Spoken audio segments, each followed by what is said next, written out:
ഞാനിതുവരെ കോടതി വിധി കണ്ടിട്ടില്ല. പക്ഷെ ആരോപണം ഉന്നയിച്ച ആളുടെ മൊഴി എടുത്തില്ല എന്ന് പറഞ്ഞാൽ ശരിയല്ലെന്ന് എനിക്ക് തോന്നുന്നു. എൻ്റെ തോന്നലാണ്. ആരോപണം ഉന്നയിച്ച ആളെ വിളിച്ച് അവർ മൊഴി എടുത്തതായിട്ടാണ് ഞാൻ പത്രത്തിലൂടെ മനസ്സിലാക്കിയത്. ഞാനത് കൂടുതൽ അന്വേഷിച്ചിട്ടില്ല.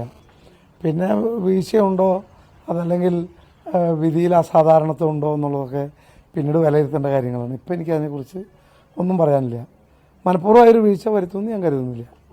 അയാൾ പറയുന്നത് ഇത്ര നാളും പറഞ്ഞല്ലോ, എന്തെങ്കിലും ഒരു തെളിവ് കൊണ്ടുവരാൻ പറ്റുന്നുണ്ടോ, എന്തെങ്കിലും ഒരു കൊണ്ടുവരാൻ പറ്റിയിട്ടുണ്ടോ? പിന്നെ ഇപ്പം നിങ്ങൾ പിന്നെ ഒരു മധ്യരാജാവിനെ വലിയ മഹത്വം കൽപ്പിക്കുകയും വളരെ സത്യസന്ധമായി പൊതുപ്രവർത്തനം നടത്തി 50 കൊല്ലത്തെ റെക്കോർഡുള്ള എന്നെപ്പോലുള്ള ആളുകളെ കരുതേച്ചും കാണിക്കുകയും ചെയ്യുന്നൊരു രീതി അവലംബിക്കുകയാണ് ഇത്. ഇന്നല്ലെങ്കിൽ നാളെ തെളിയും. അല്ലാതെ എന്താ പറയാനുള്ള എത്ര ഈ മഹാൻ എത്ര കെട്ടിടം അനധികൃതമായി തിരുവനന്തപുരത്ത് നിർമ്മിച്ചിട്ടുണ്ട് ഒന്ന് അന്വേഷിച്ച് നോക്കി. അതിനെല്ലാം ഇവരെല്ലാം മേയർമാരായിരുന്നപ്പോഴല്ലേ. കഴിഞ്ഞ ദിവസം ഞാൻ വാട്സാപ്പിൽ ഒരു വാർത്ത പ്രചരിക്കണം കണ്ടു. ഇവിടെ ഇപ്പം എനിക്കെതിരായിട്ട് ഇന്നലെയൊക്കെ ആക്രോശിച്ച MLA ഉണ്ടല്ലോ, അദ്ദേഹമൊക്കെ മേയറായിരുന്നപ്പോഴല്ലേ ഈ സംഭവങ്ങളെല്ലാം ഉണ്ടല്ലോ. തിരുവനന്തപുരം കോർപ്പറേഷൻ എത്ര കൊല്ലമായി മാർക്സിസ്റ്റ് പാർട്ടി ഭരിച്ചു തുടങ്ങിയിട്ട് അനധികൃതമായി 10ഓളം കെട്ടിടങ്ങൾ അവിടെ നിർമ്മിച്ചിട്ടുണ്ട്. ഒരെണ്ണം കഴിഞ്ഞ നിയമസഭയിലും വന്നിരുന്നു ഈ വിഷയം. ഒരു കെട്ടിടത്തിൻ്റെ ഇതിൽ വരുന്ന നടപടി എടുത്തുള്ളൂ. ഒരു പാവപ്പെട്ടവന് ഒരു കോഴിക്കൂട് വയ്ക്കാൻ പറ്റുമോ അനുവാദമില്ലാതെ? എന്താ നടപടി എടുക്കാത്തത്? ഇപ്പോഴും അവരാണല്ലോ തിരുവനന്തപുരം കോർപ്പറേഷൻ. ഇത് അവരുമായിട്ടുള്ള വളരെ ധാരണയുടെ പുറത്തുള്ളൊരു കാര്യമാണ്. ഞാൻ ചോദിക്കണം, അല്ലെങ്കിൽ തിരുവനന്തപുരത്ത് ഇപ്പം പറയാമോ മാർക്സിസ്റ്റ് പാർട്ടി തിരുവനന്തപുരത്ത് അനധികൃതമായിട്ട് പണിത കെട്ടിടങ്ങൾ പൊളിക്കും? അതിൻ്റെ ടാക്സ് പോലും മേടിച്ചിട്ടില്ലല്ലോ വർഷങ്ങളായിട്ട്. ടാക്സ് പിടിച്ച് തന്നെ ഏകദേശം 1 കോടി രൂപ.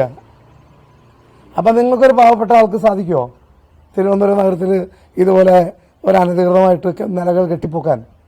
ബഹുമാനപ്പെട്ട പിണറായി ഇപ്പോൾ കരയ്ക്കാണല്ലോ നിൽക്കണേ, ഇപ്പോൾ കരയിലാണല്ലോ നിൽക്കണത്.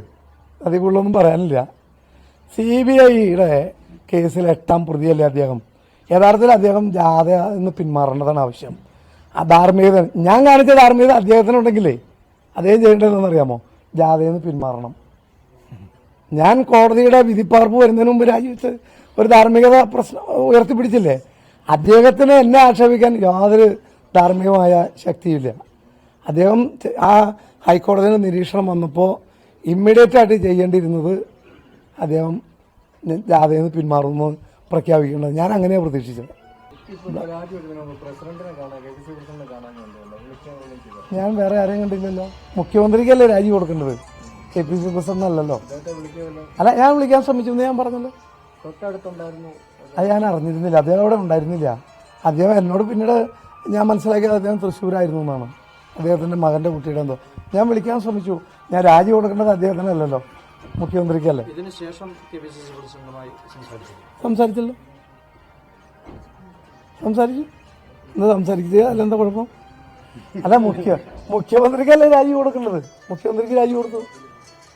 ഭരണഘടനാപരമായിട്ട് മുഖ്യമന്ത്രിക്കാണ് രാജി കൊടുക്കേണ്ടത്. ഞാൻ KPCCയുടെ ഒരു ഭാരവാഹിത്വം രാജിവെക്കുകയാണെങ്കിൽ KPCC പ്രസിഡന്റിനെ കൊടുക്കണം. അങ്ങനെയുള്ള എൻ്റെ സംവിധാനം.